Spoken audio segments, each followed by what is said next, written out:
أعوذ بالله من الشيطان الرجيم. بسم الله الرحمن الرحيم. وما لهم ألا يعذبهم الله وهم يصدون عن المسجد الحرام وما كانوا أولياءه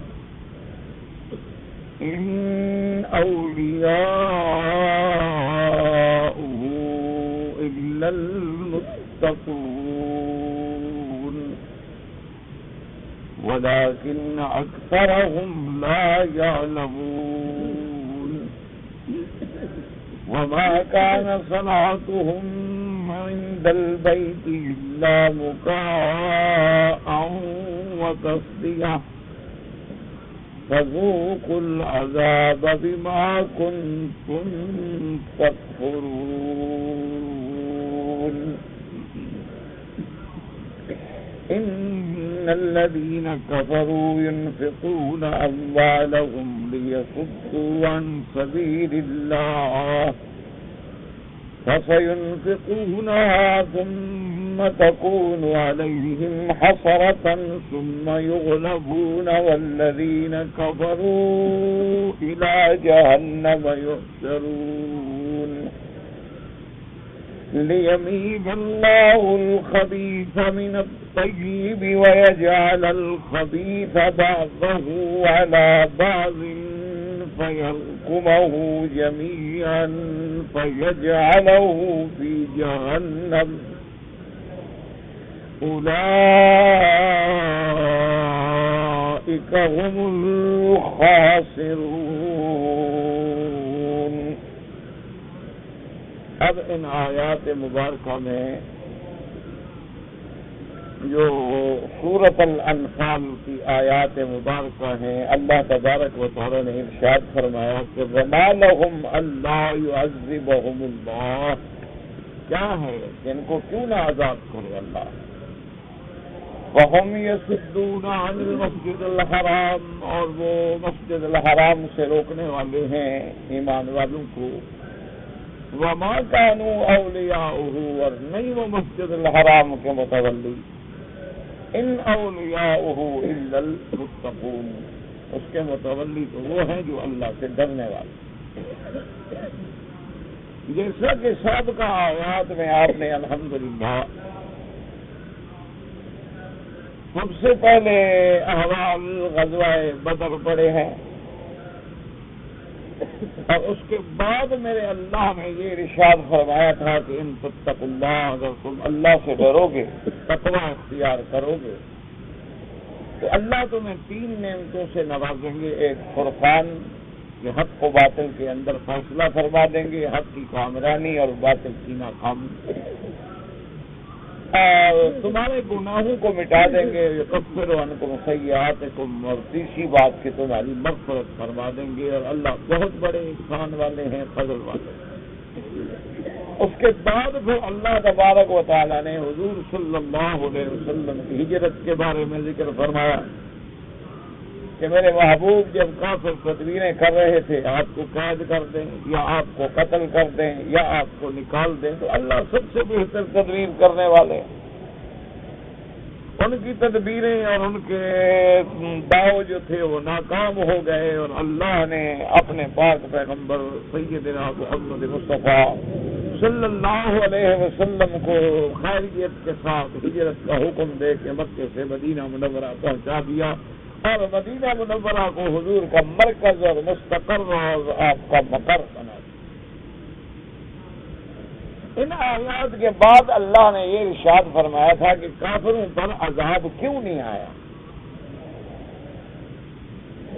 اور 2 آیات مبارک میں 2 چیزوں کا ذکر کیا گیا تھا کہ یہ 2 موانع عذاب ہیں جن کی وجہ سے ان پہ عذاب نازل نہیں ہوا. یاد رکھیے، عذاب کا معنی یعنی آسمانوں سے کوئی ایسا خارق عذاب آئے جیسا کہ پہلی امتوں پہ آیا کہ قوموں کی قومیں برباد اور تباہ ہو گئی اور ان کا ذکر تک بھی ختم ہو گیا. جیسے قوم عاد ہے، قوم ثمود ہے، قوم لوط ہے، اسی طرح قوم نوح علیہم الصلاۃ والتسلیم ہیں، وہ سب قومیں جو تھیں ہمیشہ کے لیے مٹ گئیں. بھی ایسا عذاب ان پہ کیوں نہیں آیا؟ تو اللہ نے فرمایا کہ دو موانع موجود ہیں. ایک معنی تو یہ ہے کہ میرے نبی آپ جو موجود ہیں، جب تک آپ موجود ہیں تو ہم ان پہ عذاب کیسے بھیجیں؟ چونکہ اللہ کی سنت اللہ ہے کہ جب اللہ کسی قوم پہ عذاب بھیجتے ہیں تو وہاں سے اپنے پیغمبر کو، اپنے نبی کو اور ان پر ایمان لانے والوں کو نکال دیتے. تو ایک تو آپ کا وجود مبارک جو ہے وہ مانے ہے عذاب سے کہ ہم ان پہ ایسا عذاب بھیجیں اور آپ بھی موجود ہیں.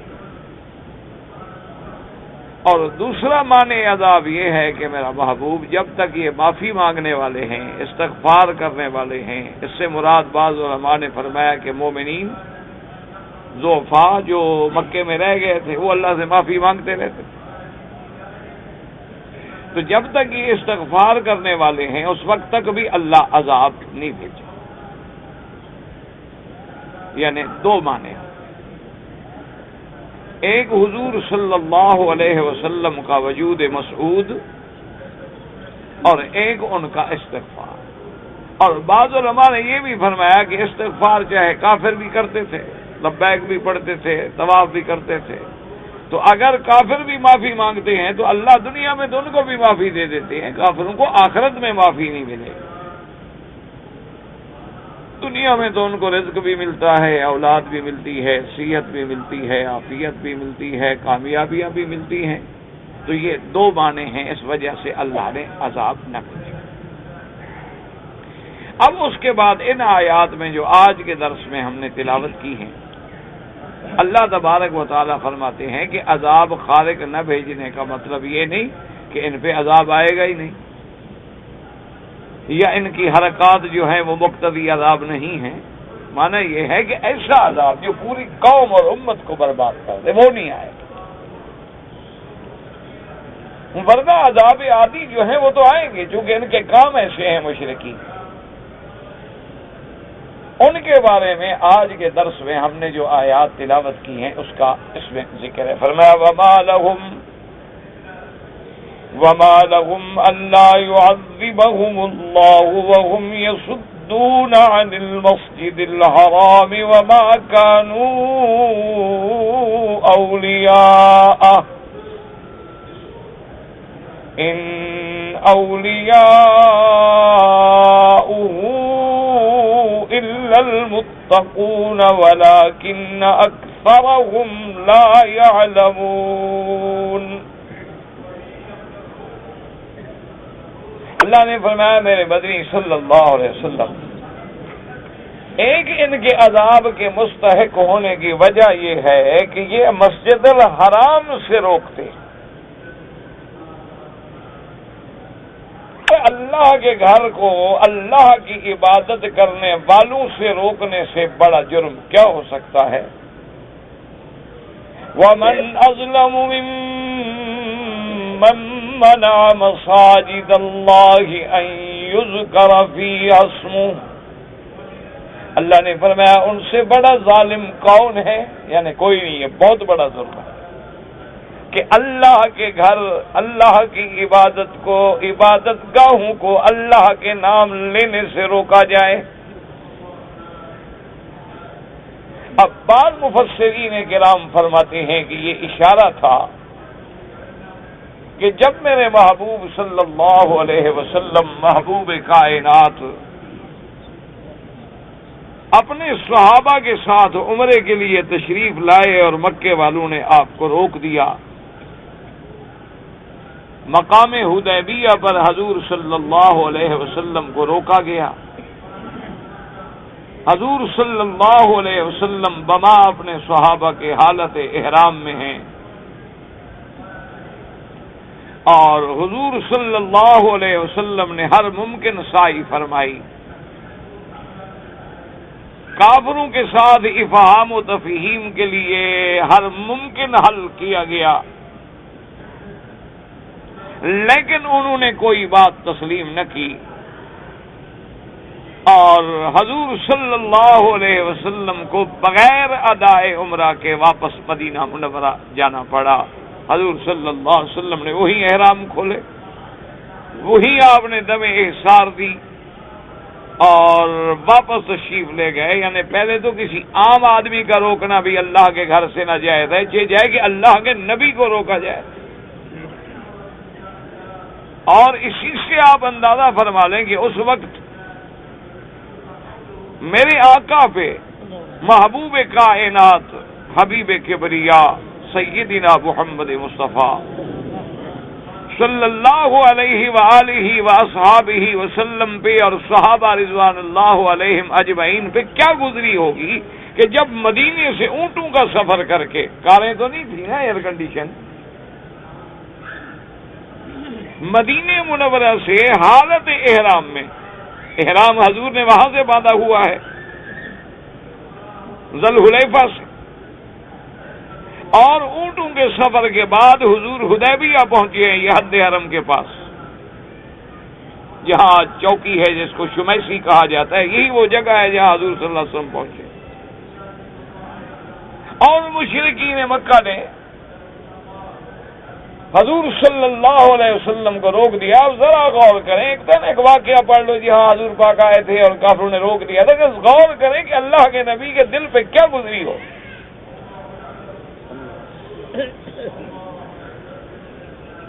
صحابہ رضوان اللہ علیہم اجمعین کے دل پہ کیا گزری ہو۔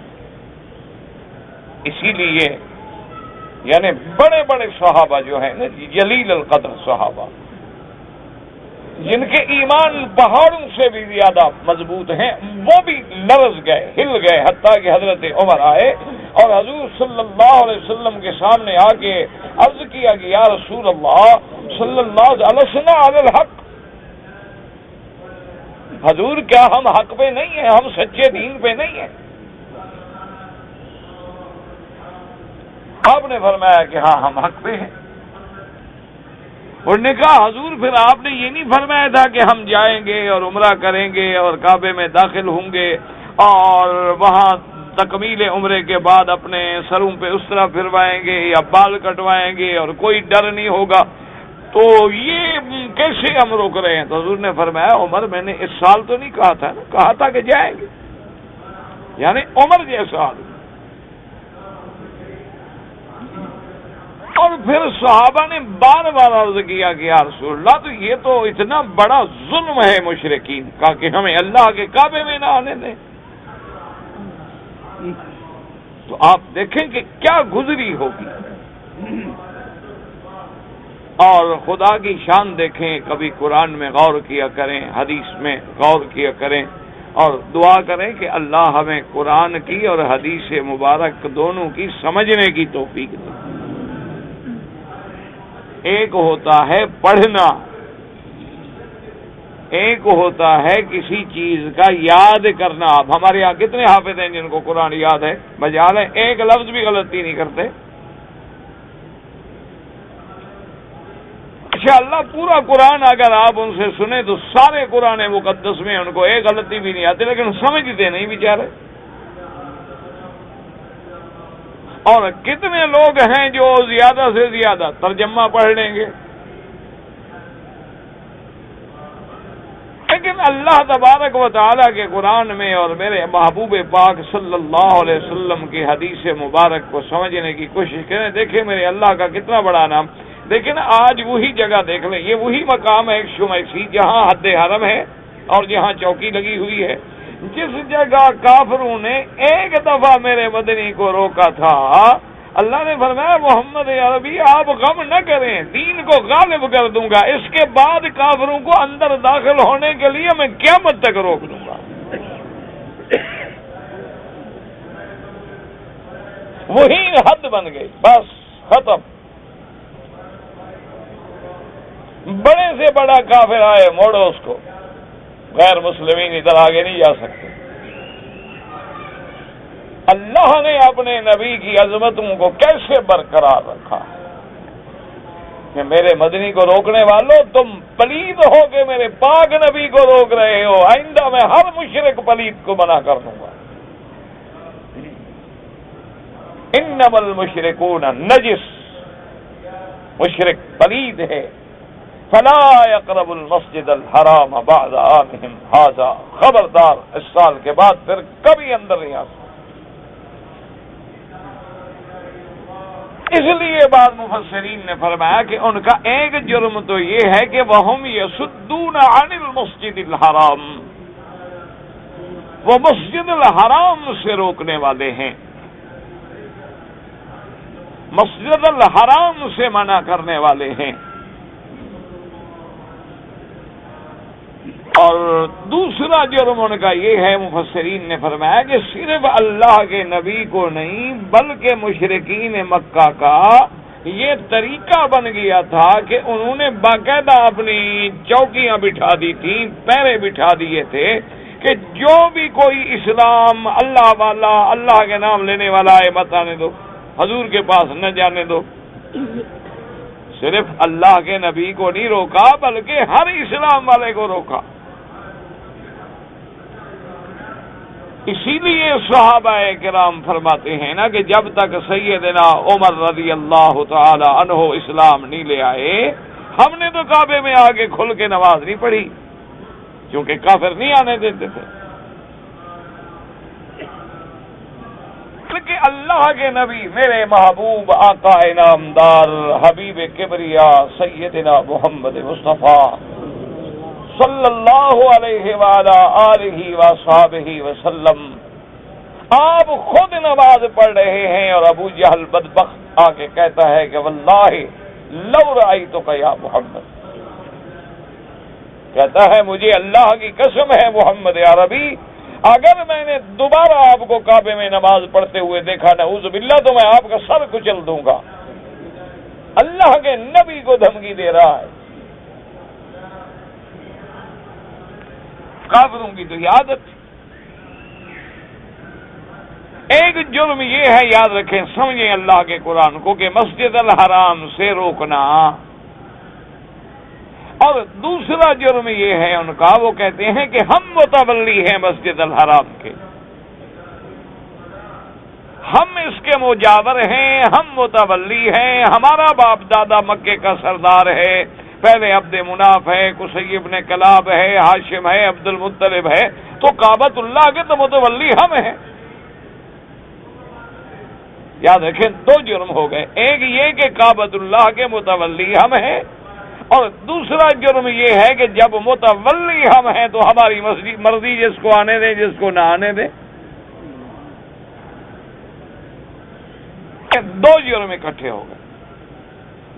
اللہ تبارک و تعالی نے فرمایا کہ وما کانوا اولیاء، میرا محبوب اولیاء، میرا محبوب یہ کیسے متولی ہے؟ اللہ کے گھر کا متولی تو مومن ہوتا ہے، متقی ہوتا ہے، کافر کا کیا تعلق ہے کہ اللہ کے گھر کا متولی بنے؟ مشرک کا کیا تعلق ہے کہ وہ اللہ کے گھروں کا، مساجد کا متولی ہو؟ متولی تو وہ ہوتا ہے ان اولیاءہ الا المتقون، اللہ کے مساجد کے متولی وہ ہوتے ہیں جو اللہ سے ڈرنے والے۔ یعنی ان چیزوں کو سمجھیں کہ پہلے تو ان کا یہ دعویٰ کہ ہم متولی ہیں یہ غلط ہے، کیوں؟ وہ کافر ہیں اور یہ اللہ کا گھر ہے، وہ مشرک ہیں، یہ اللہ کی توحید کا مرکز ہے، وہ بتوں کو پوجنے والے ہیں اور اس گھر کے وارث جو ہیں وہ بتوں کے توڑنے والے ہیں، سیدنا ابراہیم الخلیل علیہ السلام سے لے کر سیدنا محمد الرسول اللہ تک۔ اور آج بھی الحمدللہ 1400 سال کے بعد دنیا نے دیکھ لیا ہے کہ بتوں کو توڑ کے حضور کی حدیث پہ عمل کرنے والے کون ہیں۔ اور صرف زبانی کلامی دعوے کرتے ہیں، انہوں نے تو اپنے گھر کا بت بھی کبھی نہیں توڑا ہوگا، لیکن تو اپنے گھروں میں ڈیکوریشن پیسوں کی شکل میں بت ہیں، بچوں کے کھلونے کی شکل میں بت ہیں، کتوں کی شکل میں بت ہیں۔ یہ اللہ جسے اعزاز بخشتا ہے، یہ اللہ جسے شان بخشتا ہے کہ 1400 سال کے بعد بھی میرے محبوب کی سنت پہ عمل کرنے والے کون ہیں اور حدیث کو ماننے والے کون ہیں۔ اسی سے اندازہ فرما لے اللہ نے اچھا اس کا دوسرا ترجمہ مفسر نے فرمایا، ایک تو ضمیر تھا نا مسجد الحرام کی طرف، اور ایک ضمیر ہے بعض علماء نے فرمایا اللہ کی طرف، کہ اللہ کے دوست وہ ہو سکتے ہیں، اللہ کے ولی وہ ہو سکتے ہیں جو اللہ سے ڈرنے والے ہوں، جو فاسق ہیں، فاجر ہیں اور خود گناہوں میں ڈوبے ہوئے ہیں اور دعوے کریں کہ ہم ولی ہیں، وہ اللہ کے ولی نہیں بن سکتے، جن کی اپنی زندگیاں حجرے اور مجروں میں گزرتی ہیں، جن کی اپنی زندگیاں لہو اور لعب میں اور فسق اور فجور کے حوالے سے گزرتی ہیں، وہ دعویٰ کریں کہ ہم اللہ کے ولی ہیں، وہ غلط کہتے ہیں۔ ان اولیاءہ الا المتقون، اللہ کے ولی تو وہ ہوتے ہیں جو اللہ سے ڈرنے والے، اللہ کے سوا وہ کسی سے نہیں ڈرتے۔ باتیں سمجھ لیں، اور ایک اور غلط فہمی بھی سمجھ لیں، بعض ہمارے مسلمان بھائی آج اگر کسی کو کسی قانونی ویزا نہ ہونے کی شکل میں یا اس کے کاغذات نظامی کی شکل نہ ہونے کی شکل میں روک دیا جائے کہ دیکھو جی یہ بھی مکے سے روکتے ہیں، یہ بھی مکے سے روکتے ہیں، یہ جہالت کے بات۔ کافروں کا روکنا یہ تھا کہ وہ مسلمانوں کو اللہ کے گھر میں آنے نہیں دیتے، وہ الگ بات ہے۔ ایک ہے قانون نظام کے ملک میں اسلامی حکومت ہے، اس کا ایک نظام ہے کہ بھی کوئی آدمی بغیر ویزے کے نہ آئے، کوئی آدمی غیر قانونی داخل نہ ہو، یہ تو نظام ہے۔ وہ یہ تو نہیں سمجھ رہے کہ تم کافر ہو اس لیے ہم نہیں آنے دیتے۔ اگر ایک آدمی مثلا آ کے مسجد الحرام میں غلط کام کرتا ہے، بے شرع کرتا ہے، اللہ کے حرم میں رہ کے نماز نہیں پڑھتا ہے، اللہ کے حرم میں مکہ المکرمہ اور مدینہ المنورہ میں رہنے کے بعد وہ بدعتی ہے، وہ احداث و احباب پہ عمل کرتا ہے، وہ غیر اللہ کو پکارتا ہے، وہ سحر پہ، وہ جادو پہ، وہ جنات پہ لوگوں کو دھوکے دیتا ہے، ان کو اگر روکتے ہیں تو یہ تو حق ہے، یہ تو روکنا ہے۔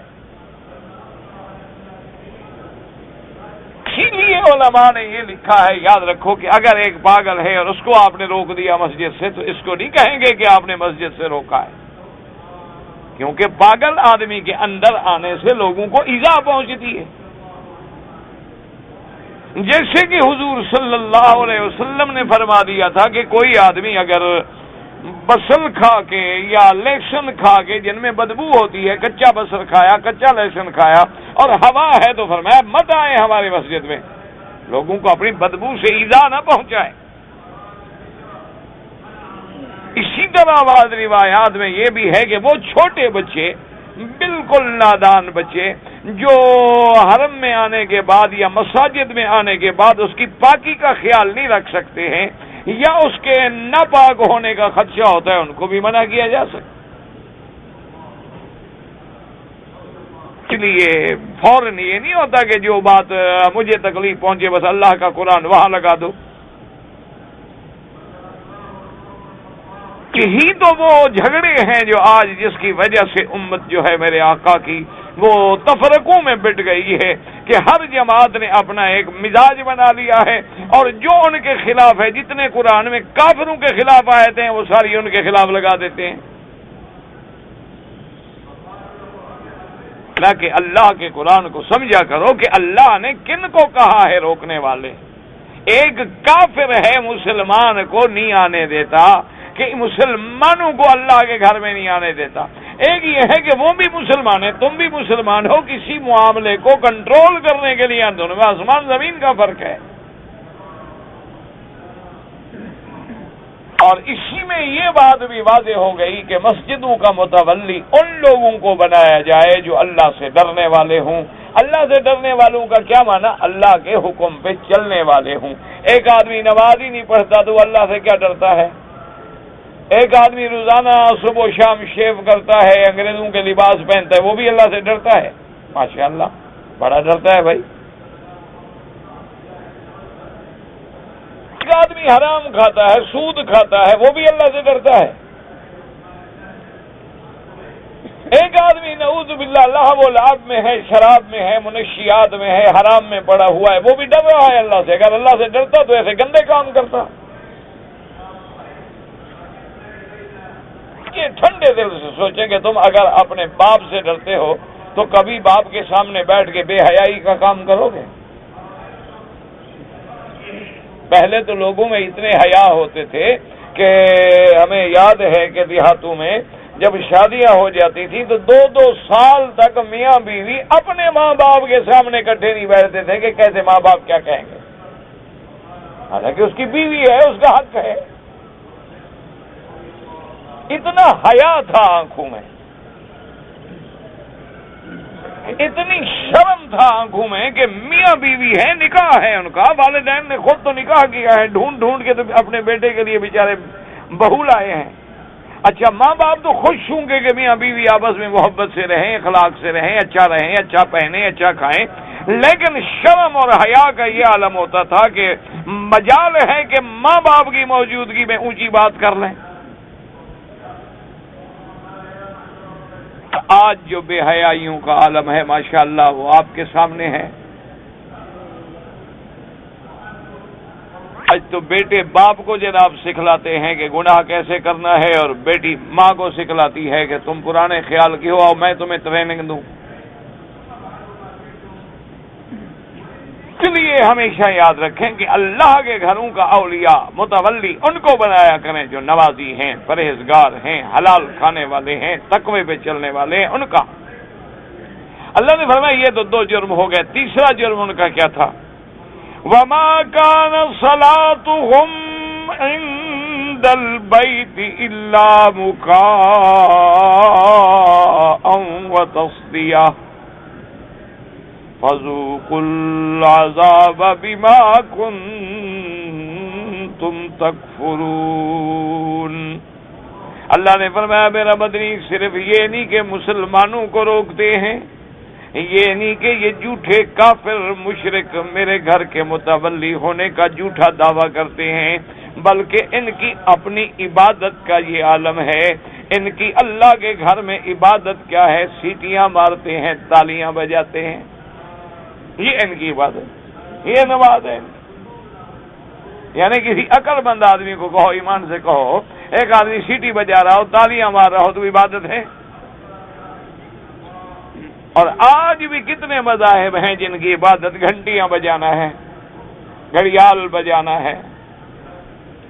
اور آج تو ماشاءاللہ مسلمان بھی ترقی کر گئے ہیں کہ کوئی حال ہو، تقریر ہو، سیمینار ہو، کوئی اجتماع ہو، کوئی مشاعرہ ہو تو تالیاں بجا کے دعوت دیتے ہیں۔ یہ کس کی عادت ہے تالیاں بجانا؟ دیکھ لیں کہ ابتدا کرنے والے، تالیاں بجانے والے کون ہیں؟ وَمَا كَانَ صَلَاتُهُمْ عِندَ الْبَيْتِ إِلَّا مُكَاءً وَتَصْدِيَةً، سیٹیاں بجانا، تالیاں بجانا۔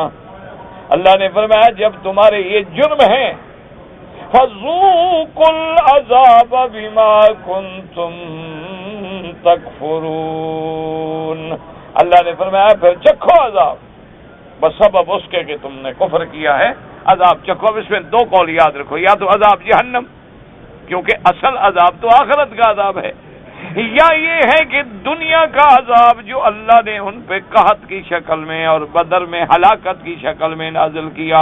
اللہ نے فرمایا پہلے تو یہ چکھو اصل عذاب، تو پھر آگے چکھائیں گے نا تمہیں۔ فَذُوقُوا الْعَذَابَ بِمَا كُنتُمْ تَكْفُرُونَ، یہ 3 ان کی، ایک مسجد الحرام سے روکنا، ایک اللہ کے گھر کا جھوٹا متولی بننا، اور متولی بن کے بھی یہ سمجھنا کہ ہمیں مسجد سے روکنے کا اختیار ہے۔ یاد رکھو کسی کو اللہ کے گھر سے روکنے کا اختیار نہیں ہے۔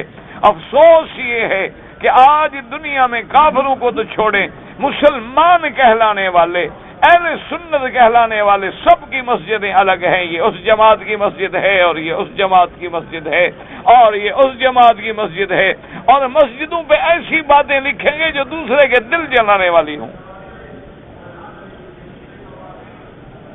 سمجھتے نہیں ہے نا میرے بھائی۔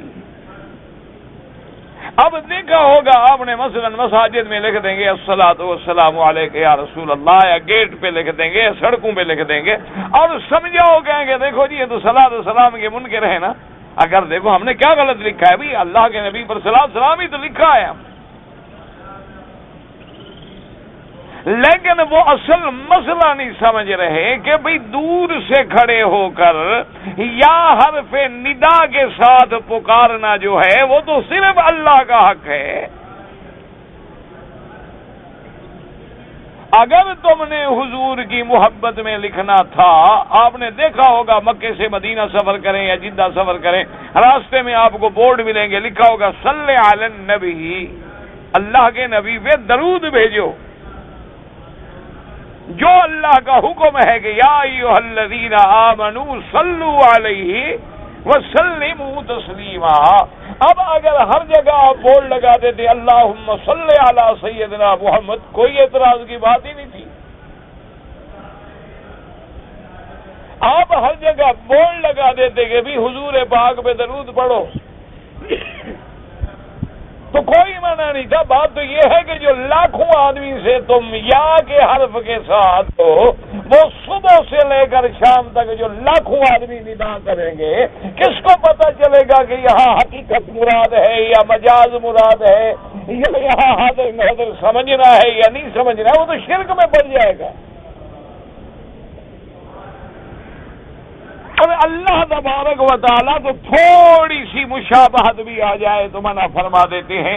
حکم دے دیا سورج نکلے نماز نہ پڑھو، کیوں مسلمان سورج کی نماز پڑھتا ہے؟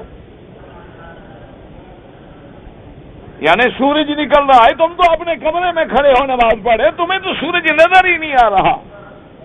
اچھا اگر سورج ادھر سے نکل رہا ہو، کعبہ ادھر ہو، تو ہم تو کعبے کی طرف نماز پڑھیں، سورج کو ہم نے پشت کی ہوئی ہے، ہمارا کیا تعلق ہے سورج کے ساتھ؟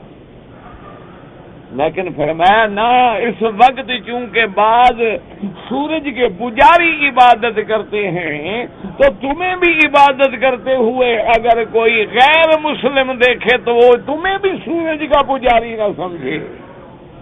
ذرا شبہ پڑ رہا ہے، حکم دے دیا، ختم۔ سورج عین ڈوب رہا ہے نہ پڑھو، عین طلوع ہو رہا ہے نہ پڑھو، عین استوا پہ ہے نہ پڑھو۔ کیوں؟ سورج کے ساتھ مسلمان کا کیا تعلق ہے؟ ہم کو سورج کے پجاری ہیں، اللہ معاف کرے۔ آپ دیکھ لیں کہ آپ کے سامنے جنازہ آتا ہے، مولوی کا ہو، عالم کا ہو، پیر کا ہو، اولیاء اللہ کا ہو، صحابی کا ہو، تابعی کا ہو، امام زمان کا ہو، جب جنازہ پڑھیں گے تو رکوع نہیں کریں گے، سجدہ نہیں کریں گے، بس کھڑے کھڑے پڑھ لو۔ وجہ کیا ہے؟ فرمایا چونکہ آگے میت رکھی ہوئی ہے، اگر مسلمان رکوع کرے اور سجدہ کرے، حالانکہ وہ تو مجھے سجدہ کر رہا ہوگا، لیکن کوئی جاہل دیکھے یہ نہ سمجھے کہ میت کو سجدہ کر رہا ہے۔ اس لیے حکم دے دیا کہ خبردار کھڑے کھڑے جنازہ پڑھ لو، رکوع نہ کرو، سجدہ نہ کرو، بس نماز ہو گئی، تمہاری جماعت جنازہ قبول ہے، تاکہ کسی کو شرک کا شبہ نہ پڑے کہ سجدہ صرف اللہ کا حق ہے، جھکنا صرف اللہ کے آگے ہے۔ اسی طرح یاد رکھو ندا صرف اللہ کا حق ہے کہ یا اللہ، یا رحمان، یا رحیم، یا حی یا قیوم، یا ذا الجلال والاکرام، ہر جگہ سے پکارنا جو ہے یہ صرف ندا ہر اللہ کا حق ہے۔ جب یہی حرف ندا غیر سے لگے، چاہے تیری نیت نہ بھی ہو لیکن شبہ تو پڑ گیا۔ اس لیے حکم ہے کہ ایسے حرف سے بھی بچو جس میں شرک کا شبہ بنے، اور پھر چھوٹا موٹا شرک بھی نہیں، غیر کی پکار جو ہے وہ شرک اکبر ہے۔ آدمی دائرہ اسلام سے نکل جاتا ہے، کوئی چھوٹا موٹا گناہ نہیں۔ اس لیے اب دیکھیں اللہ تبارک و تعالی نے کافروں کا دوسرا جرم جو ہے اللہ نے فرمایا، میرا محبوب یہ دیکھیں کہ ان الذين كفروا ينفقون اموالهم ليصدوا عن سبيل الله۔ اللہ نے فرمایا جو کافر ہیں یہ اپنے مال خرچ کرتے ہیں، کیوں؟ تاکہ اللہ کے راستے سے روکیں۔ کیا مطلب؟ علماء نے لکھا کہ اس کے دو وجوہ ہیں۔ ایک وجہ تو مفسرین نے یہ لکھی ہے کہ جب جنگ بدر میں شکست ہو گئی، جنگ بدر میں کفار مکہ کے 70 سردار جو تھے وہ قتل ہو گئے اور 70 جو تھے وہ قید ہو گئے. تو جب یہ واقعہ ختم ہوا تو مکے کے باقی جو کافر تھے ان قتل ہونے والوں کی اولادیں تھیں، وارث تھے ان کے، وہ سارے اکٹھے ہو کے ابو سفیان کے پاس آئے اور نے کہا کہ دیکھو ابو سفیان، وجہ تو وہی قافلہ بنا ہے نا، اس قافلے کو بچانے کے لیے ہم لوگ نکلے اور مارے گئے. اس لیے مہربانی اب یہ کرو کہ وہ جو تجارتی مال تھا نا اس سے ہمیں پیسہ دو تاکہ پھر ہم تیاری کریں اور مسلمانوں سے بدلہ لیں. ابو سفیان نے کہا بالکل ٹھیک ہے، تمہارا مطالبہ درست ہے. اس نے سارے سرداروں کو جن کا پیسہ لگا ہوا تھا، جو ان کے وارث تھے، ان کو جمع کیا کہ لوگوں کا مطالبہ تو ٹھیک ہے. انہوں نے کہا ٹھیک ہے، تو بڑی بڑی ان کو رقمیں دی. انہوں نے پھر تیاری کی مسلمانوں کے ساتھ لڑنے. تو اب وہ خرچ کر رہے ہیں نا کہ لوگوں کو اللہ کے راستے سے روکے. اور بعض علماء نے فرمایا کہ اس سے مراد یہ ہے کہ جب یہ لشکر کافروں کا میرے سرکار کے مقابلے کے لیے بدر کی طرف روانہ ہوا، 1000 کا لشکر تھا، تو اس کے کھانے پینے کا 12 جو بڑے سردار تھے کافروں کے، جن میں ابو جہل تھا، عتبہ تھا، شیبہ تھا، انہوں نے کہا کہ بھی جتنے دن تک یہ سفر رہے گا اس سارے قافلے کا فوج کا خرچہ جو ہے ہم برداشت کریں گے.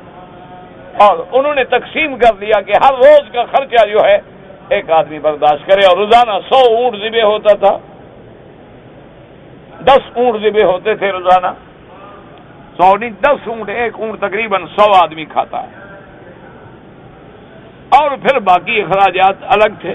یہ کتنا بڑا خرچہ تھا. یہ کیوں کر رہے ہیں کہ مسلمانوں کو روکیں، ماریں، تاکہ اللہ کے راستے کو بند کریں اور اللہ کا راستہ ختم ہو جائے ہمیشہ کے لیے. اللہ نے فرمایا کہ دیکھو کافر مال کہاں خرچ کر. اب آگے اللہ نے ارشاد فرمایا کہ میرے محبوب فَسَيُنْفِقُونَهَا ثُمَّ تَكُونُ عَلَيْهِمْ حَسْرَةً ثُمَّ يُغْلَبُونَ وَالَّذِينَ كَفَرُوا إِلَى جَهَنَّمَ يُحْشَرُونَ. اللہ نے فرمایا میرا محبوب یہ خرچ کریں دن کو کریں خرچ اسلام روکنے کے لیے. یہی خرچ کرنا ان کے لیے ایک دن ندامت بن جائے گا اور یہ مغلوب بھی ہو جائیں گے. پھر پیسے کو بھی روئیں گے کہ ہائے بڑا مال لگایا لیکن مار کھا گئے. خرچ بھی بڑا گیا لیکن جنگ بھی ہار گئے. اگر احد میں بھی انہوں نے خرچ کیا ہے لیکن انجام احد کا بھی کیا ہے؟ بظاہر تو مسلمانوں کو شکست آئی، لیکن علماء فرماتے ہیں غور کریں تو وہ بھی تو کافروں کو شکست تھی کہ حضور کے صحابہ شکست کھا گئے، 70 شہید ہو گئے، لیکن مکے والوں کو مدینے پہ قبضے کرنے کی تو جرت نہیں ہوئی، خالی واپس آ گئے مکے. حالانکہ وہ تو وقت تھا نا کہ مدینے میں قبضہ کر لیتے. جو اصل مقصد تھا کہ مسلمانوں کے مرکز کو ہم توڑیں، وہ تو نہیں توڑ سکے. اس لیے اللہ نے فرمایا کہ جتنا خرچ کریں گے ان کو اس پہ ندامت بھی ہوگی، مغلوب بھی ہوں گے. اور پھر یاد رکھیں والذین کفروا الی جہنم یحشرون، اور ان کافروں کا آخر حشر جو ہے پھر جہنم میں ہونا ہے، اسی طرف آنا ہے. دنیا میں بھی حسرت و ندامت اور آخرت میں بھی جہنم. کریں خرچ اسلام کے خلاف. اسی لیے علماء نے فرمایا کہ آج جو کافر تنظیمیں بظاہر ہسپتال بناتے ہیں، بظاہر مدرسے بناتے ہیں، بظاہر لوگوں کے مدد کرنے کے لیے گندمیں تقسیم کرتے ہیں، لیکن ان کا مقصد بھی اسلام سے روکنا ہوتا ہے. اصل ان کا مقصد یہ ہوتا ہے کہ لوگ ہم سے متاثر ہوں کہ دیکھو جی یہ بڑے اچھے لوگ ہیں، مسلمان تو کچھ نہیں، تاکہ یہ لوگ اسلام سے نکلیں. ان کو بھی انجام یہی ملے گا، ماں سوائے حسرت کے، ماں سوائے شکست کے کچھ نہیں ہوگا. اللہ فرماتے ہیں لیمیز اللہ الخبیث من الطیب ویجعل الخبیث بعضہ علی بعض فَيَرْكُمَهُ جَمِيعًا فَيَجْعَلَهُ فِي جَهَنَّمَ أُولَئِكَ هُمُ الخاسرون۔ اللہ نے فرمایا میرا مدنی تاکہ اللہ الگ کر دے خبیث کو طیب سے۔ خبیث مانا گندا، ناپاک، طیب مانا پاک۔ دیکھیں کہ جو کافروں کا پیسہ ہے اسلام کے خلاف خرچ ہونے والا، وہ ناپاک بھی ہے، گندا بھی ہے، اور مسلمان جو تھوڑا خرچ کر رہے ہیں لیکن اللہ کے راستے میں وہ پاکیزہ ہے، حلال ہے۔ دیکھ لیں فرق ہو جائے گا۔ اور بعض علماء نے فرمایا کہ خبیث اور طیب سے مراد مطلق ہے، ایک گندے بندے ہیں، اچھے بندے ہیں، اللہ نکھارنا چاہتے ہیں کہ ایک کافر ہیں، مشرک ہیں، مسجد الحرام سے روکنے والے، مسجدوں میں سیٹیاں بجانے والے، اور ایک مومن ہیں اللہ کے دروازے آ کے نمازیں پڑھنے والے، قرآن پڑھنے والے، اللہ کا ذکر کرنے والے۔ اللہ نے فرمایا میرا مدنی جب نیک نیکوں کے ساتھ ہو جائیں گے اور خبیث خبیثوں کے ساتھ ہو جائیں گے، پھر ان سب کو اکٹھا کر کے پھر سب کو میں جہنم میں ڈالوں گا۔ اور اس کے بعد فرمایا اولئک هم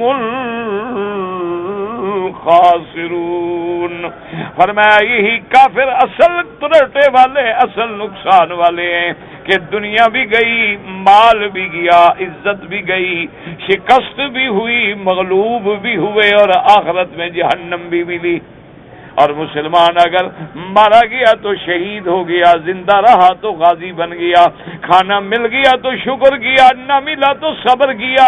اس لیے حضور نے فرمایا کہ مومن تو ہر حال میں کامیاب ہے، اگر خوشی ملتی ہے تو شکر کرتا ہے، دکھ ملتا ہے تو صبر کرتا ہے، اور دونوں حالتوں میں اللہ اس کے لیے اجر دیتے ہیں۔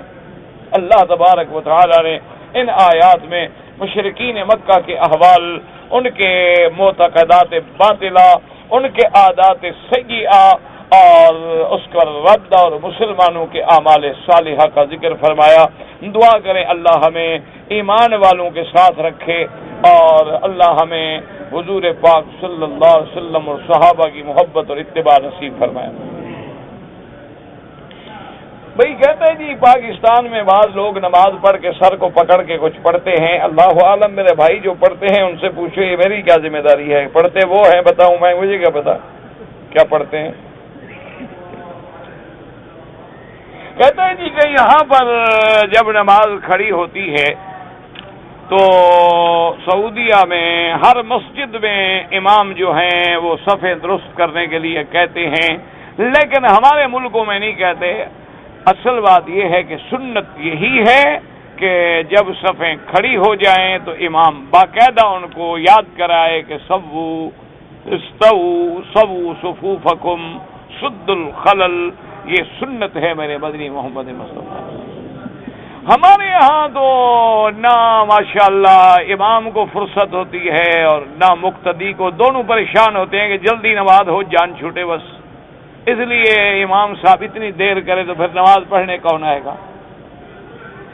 بہرحال یہ سنت پر عمل کرنا ضروری ہے، چاہے عربی لفظ کہیں یا اپنی زبان میں کہیں کہ بھئی صفیں درست کر لو، درمیان میں فاصلہ نہ چھوڑو، کندھے کے برابر کندھا رکھو، گٹوں کے برابر گٹے رکھو، کیونکہ اگر صف ٹیڑھی ہو تو اللہ نظر نہیں فرماتے۔ تو ٹیڑھی تو دو بندے کریں گے لیکن محروم تو سارے ہو جائیں گے، اس لیے ہمیشہ حکم ہے۔ اچھا بعض لوگ یہ کہتے ہیں کہ بھی چونکہ ہمارے ہاں صفیں بچھی ہوتی ہیں اور ہر آدمی ٹھیک کھڑا ہوتا ہے، اور لیکن صحابہ سے زیادہ تو ہم دین نہیں سمجھتے نا، اس لیے سنت پر عمل ہونا چاہیے۔ بلکہ آپ بھی اپنے ملک میں مسجدوں میں ائمہ کرام سے کہیں کہ بھی ایسا کہا کرو۔ استغفار پڑھنا جو ہے وہ کیا طریقہ ہے، طریقہ کیا ہے؟ بس استغفر اللہ دن رات پڑھتے رہو، اور کیا طریقہ ہے؟ کہتے ہیں جی شیعہ جو ماتم کرتے ہیں وہ ماتم حرام ہے۔ حضور صلی اللہ علیہ وسلم نے فرمایا ہے کہ من لبس السودا وضرب الاخدود وشق الجیوب فلیس منا، کہ جو لوگ اپنے رخساروں پہ تھپڑ ماریں اور اپنے قمیض پھاڑ ڈالیں یا سیاہ کپڑے پہنیں یا سروں پہ مٹیاں ڈالیں، حضور نے فرمایا ان کا میری جماعت سے کوئی تعلق نہیں ہے۔ تو جب وہ چیز خلاف شریعت ہے تو اس کے دیکھنے کی کیا ضرورت ہے؟ بھی دیکھنا جائز ہے یا ناجائز ہے؟ بات ہی خلاف شریعت ہے۔ ہر خلاف شریعت کام میں جانا، دیکھنا، ملنا، وہ تو ان کو تائید کرنے کے برابر ہے نا، وہ تو الٹا ان کو بڑھانے کے برابر ہے۔ اس لیے احتیاط کیا کریں کہ ایسی مجالس میں جہاں حضور صلی اللہ علیہ وسلم کی سنت کی خلاف ورزی ہوتی ہو یا جہاں دین اسلام کے خلاف تعصب برتا جاتا ہو، اس سے دور رہیں اور اپنے آپ کو بچائیں۔ سعید، بلال، خالد سب نام ٹھیک ہے، سعید، رحیم، سلمان، بالکل سارے ٹھیک، سب اسلامی نام ہیں، سارے ٹھیک ہیں۔ قرآن و سنت کے مطابق بدعت اس کو کہتے ہیں کہ ہر وہ کام جو قرآن و حدیث میں یا میرے آقا کے صحابہ کے اجماع میں عمل میں ثابت نہ ہو اور دین کی بات میں نئی بات ایجاد کی جائے، اس کو کہتے ہیں بدعت۔ باقی جو کہتے ہیں نا بدعت حسنہ، وہ معنی ہوتا ہے کہ لغوی طور پر تو بدعت ہے، یعنی لغت میں ایک نئی چیز ہے، لیکن وہ کام بدعت نہیں ہوتا۔ اگر بدعت ہو تو بدعت تو کبھی اچھی ہو ہی نہیں سکتی، ایک اصولی سی بات ہے۔ جو مصطلحات ہیں کہہ دیتے ہیں کہ جی یہ بدعت سیئہ ہے، بدعت حسنہ ہے، کیا معنی؟ وہ بدعت نہیں ہوتی، ایک نیا کام تو نظر آ رہا ہے۔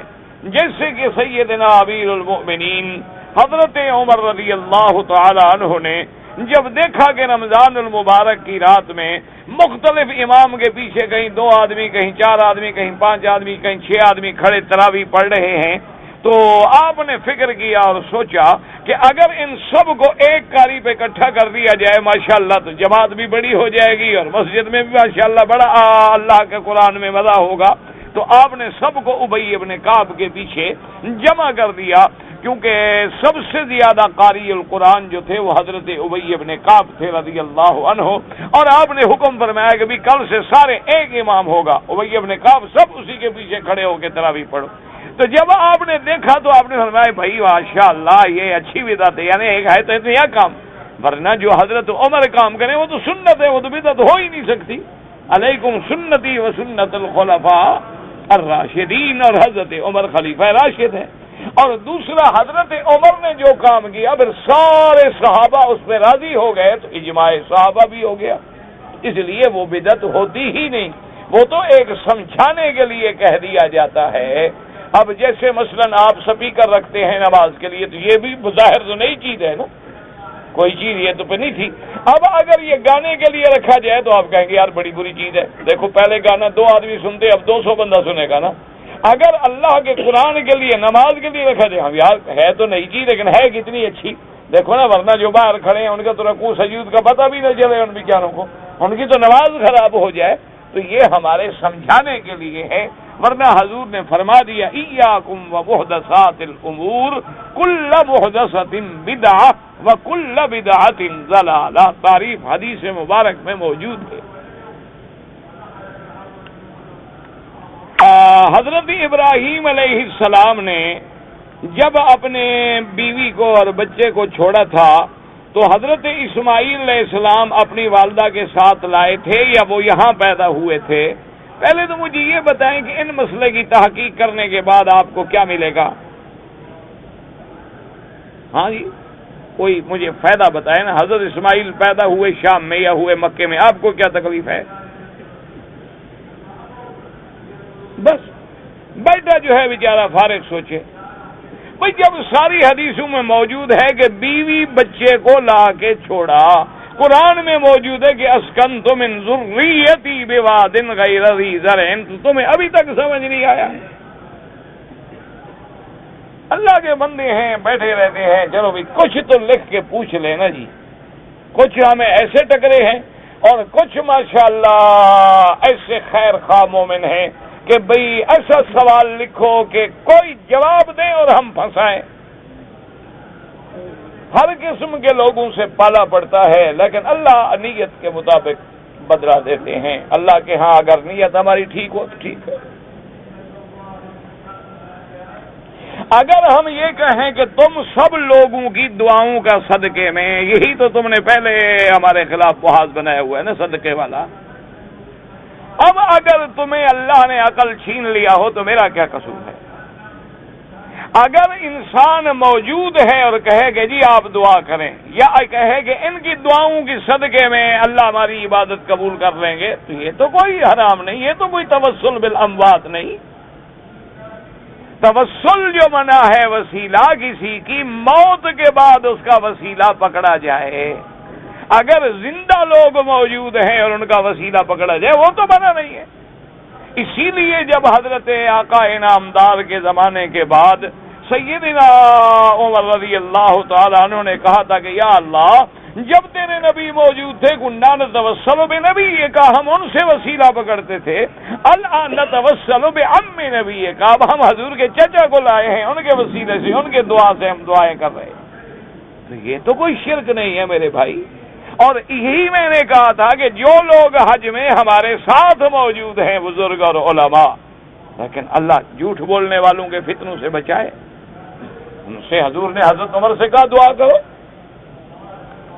یہ توسل نہیں ہوتا، مسئلہ ہے مرنے کے بعد کسی کا وسیلہ پکڑنا، زندہ بیٹھنے تو اب جماعت کا منشا کیا ہے کہ نماز جماعت کے ساتھ پڑھو، کیوں؟ جب اتنے آدمی ہوں گے تو اللہ کسی کی وجہ سے ہماری نماز بھی قبول فرما لے گے۔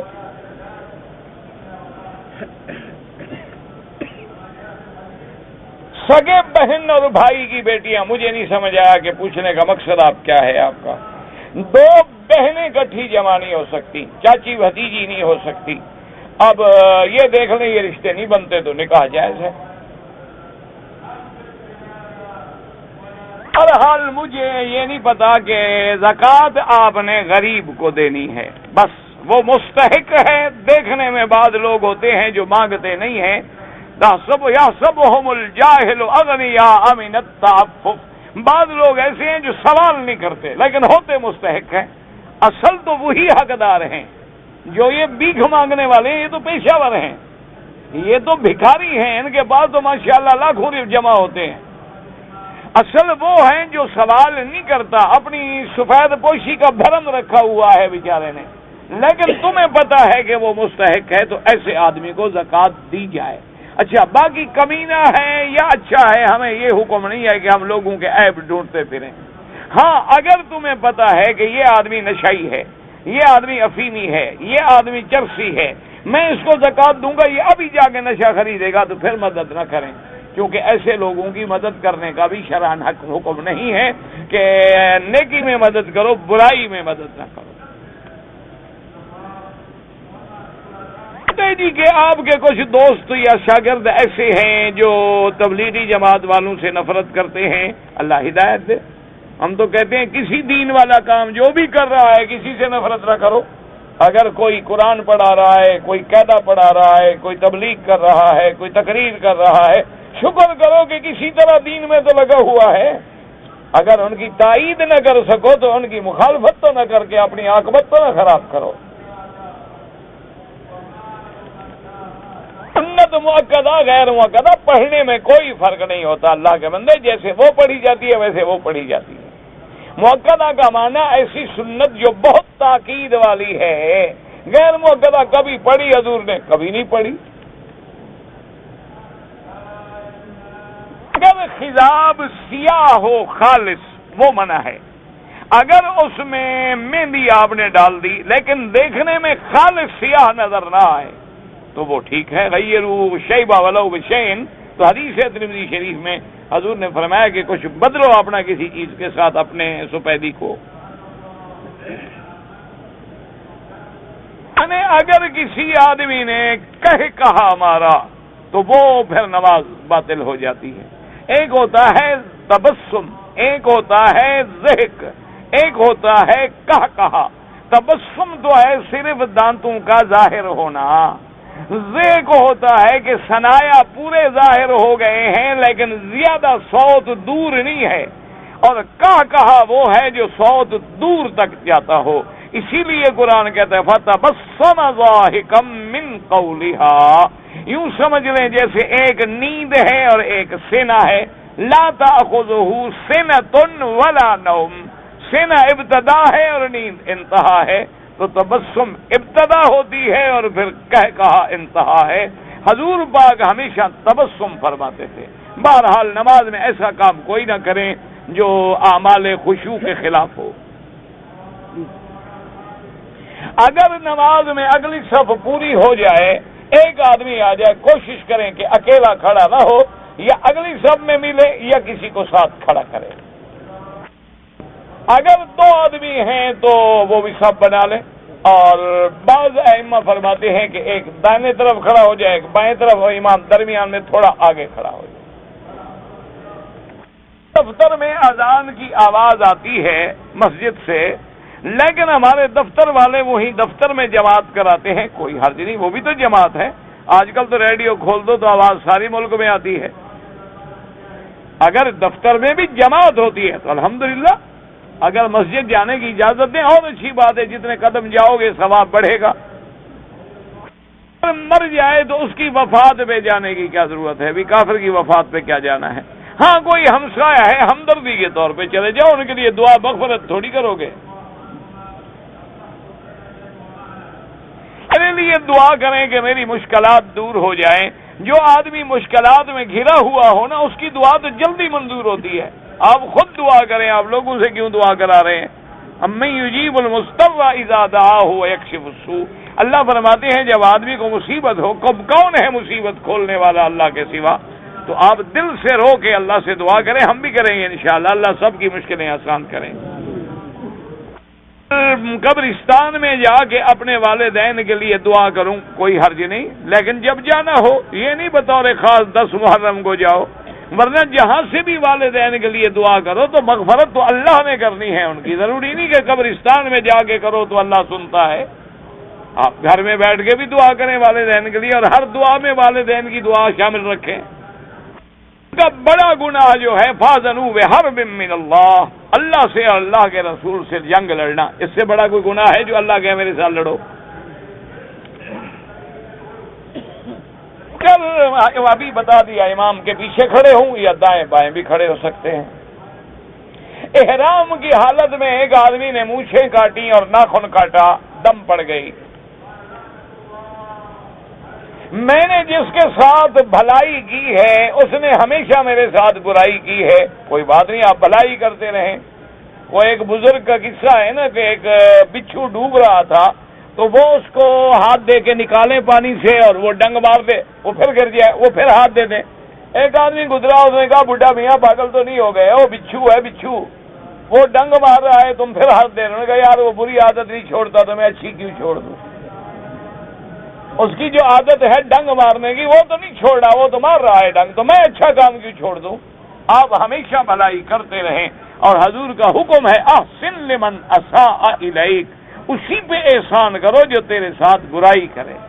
احسان والے کے ساتھ سارے احسان کرتے ہیں، وہ کون سی بہادری ہے بھائی؟